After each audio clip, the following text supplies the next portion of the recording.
Okay, so the last part that we're going to look at for limits at infinity is what about rational functions? Rational functions at plus or minus infinity. So let me remind you what a rational function is. A rational function is a polynomial over a polynomial. So remember in the previous one I said that a polynomial behaves just like its leading term. Well, a rational function is going to behave like its two leading terms. So what I mean by this is, let's say we're looking at the limit as x approaches infinity of 5x to the fourth plus 2x over x cubed minus 3. What I can do is just look at my two leading terms. So this is the limit as x approaches infinity of 5x to the fourth over x cubed. Well, I can definitely do some cancellation here. This is the limit as x approaches infinity of just 5x. Here I have a polynomial. The degree is 1. What happens as x approaches infinity there? It's just going to go towards infinity. So whenever you're looking at rational functions at the limits of infinity, what you want to do is you want to just use the leading terms. So you're going to just use the leading terms, cancel whatever you have to cancel, and then go back to what we did with polynomials. So for some examples here, let's look at the limit as x approaches infinity of 2x to the fifth plus 5x squared plus 1 over 3x to the fourth plus 2x minus 1. So again, all I have to do is look at the two leading terms. So this is the limit as x approaches infinity. And keep in mind, I can only do this because I'm looking at a limit at infinity. So it's 2x to the fifth over 3x to the fourth. Now this 2 and 3, I can bring that out. And maybe that's a good habit to develop. And then I'm just left with an x on the inside. What is the limit as x approaches infinity of x? Well, that's just infinity. 2/3 times infinity, still infinity, so I just get infinity. Okay, let's try another one of these. As long as you remember to just look at the two leading terms and then think about it in terms of a polynomial, you'll be okay. How about the limit as x approaches negative infinity of x cubed minus 2x plus 1 over 2x to the fifth minus 4x cubed plus 1. All I'm going to do is look at my two leading terms. So I'll get the limit as x approaches negative infinity of x cubed over 2x to the fifth, which is the limit as x approaches negative infinity of 1 over x squared. I'm going to bring out that 1/2. What is the limit as x approaches negative infinity of 1 over x squared? Well, maybe it would be easier for me to write it as the limit as x approaches negative infinity as x to the negative 2. Go back to the very beginning of this section. If I have x to a negative power, what happens to the limit?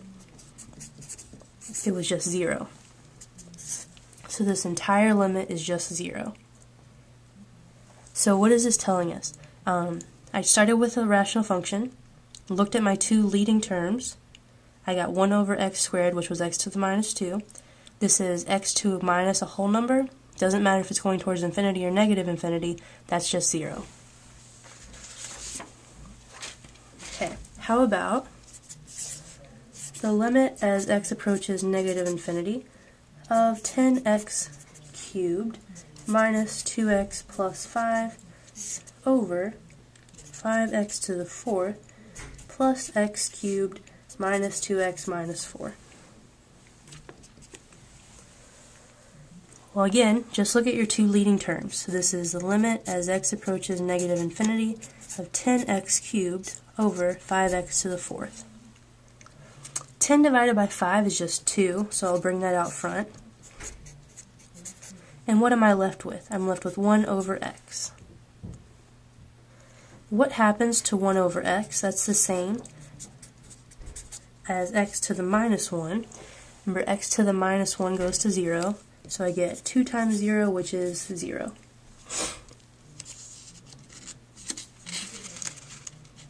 Let me do a couple more here. So we're on number 4. The limit as x approaches negative infinity of 56 x to the 7th minus pi x to the 5th minus 19 over 4x to the 4th plus 1/2 x squared.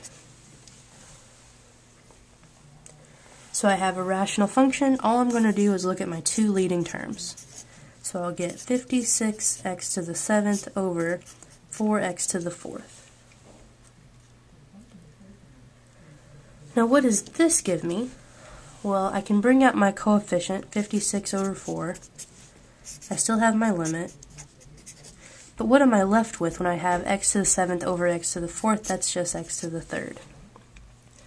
What happens as the limit, or as x approaches negative infinity of x cubed? Well, this is an odd power, so it's going to go towards negative infinity.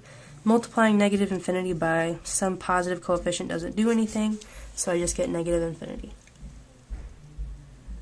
So that's how you want to do those. Now the question is, what happens when I start having roots of functions? So what happens when I have something like the limit as x approaches infinity of x squared plus 1 over the square root of 9x to the 5th? Let's say minus 4x squared. What happens to a function like this? Whenever you have something like this, just look at the leading term. So remember, I told you to look at the highest power. If I take the square root of this, this is the same as to the 1/2 power.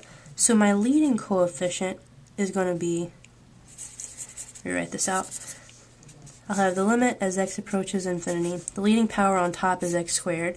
The leading power on the bottom, though, would be 3x to the 5/2, plus some other stuff. But remember, the other stuff doesn't matter. The other stuff is going to have power less than that. So whenever I have the square root of something, or the third root, or whatever it is, just look at the highest power term, which would be the square root of 9x to the 5th, which is 3x to the 5/2. Now what do I have? I'm going to have a 1/3 outside, and then I'll have x squared over x to the 5/2, which is 1/3. What is this going to be? Well, let's see, I'll have 2 minus 5/2, which I believe is negative 1/2. This is a negative power. X is approaching infinity, so I'll get 1/3 times 0, which is 0. Let's try one more of these with kind of a root happening here. How about the limit as x approaches infinity of the square root of 25x to the 3rd plus 2x over 3x squared minus 2. Well, whenever we have these functions, all we do is look at the highest powered term. On the bottom, the highest powered term is just 3x squared. What is it on the top?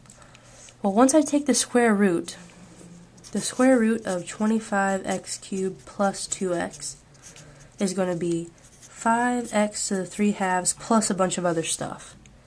Now the other stuff doesn't matter in the limit, so this is just 5x to the 3/2.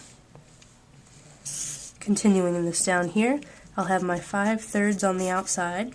Limit as x approaches infinity of x to the 3/2 over x squared. So this is 5/3 times the limit as x approaches infinity. What am I going to be left with here? 3/2 minus 2. That's going to give me x to the minus 1/2. Here I have x to the negative power, so this goes to 0. So I get 5/3 times 0, which is 0. So whenever you have radicals, what you want to do is say this: the square root of a polynomial is a bunch of terms. You're going to have to factor it into a lot of terms. But we're only interested in the largest power term in the limit. So all you have to do is take the square root of the leading term and then forget the rest, because this part doesn't matter in the limit. We're only worried about the largest powered term. So whenever we have this, you have the same idea. Look at the largest power term, bring out the coefficient, cancel whatever powers of x you have, and then look at the new power. and that'll tell you what happens in the limit.